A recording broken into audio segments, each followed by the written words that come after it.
dated this guy one time, and he had been to prison, and he was so proud of the fact that he made uniforms in prison. Like, that was his prison job. He was like, all those uniforms that you see, every single new uniform, I made those. I made all those uniforms.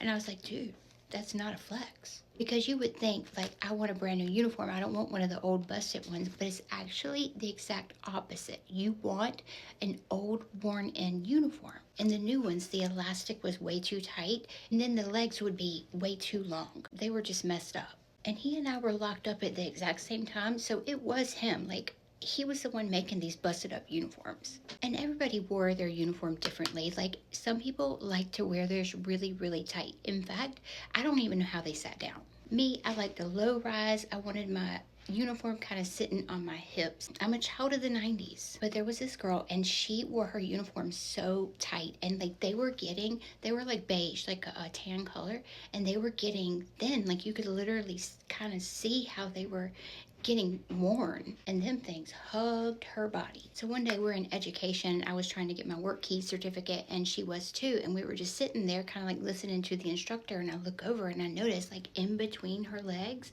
you know, where your legs rub together, there was a hole. And like how she was sitting, like her skin was just kind of popping out. So I leaned over and I was like, Tammy, I said, girl, you gotta close your legs. You got a hole in your pants. She went like this.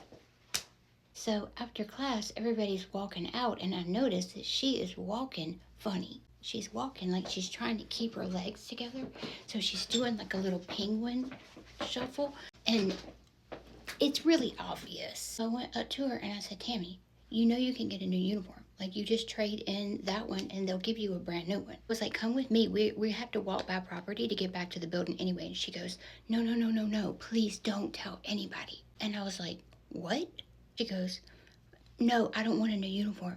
If I get a new uniform, I'm gonna have to break them all the way back in again. I hate the new uniforms. So it wasn't just me.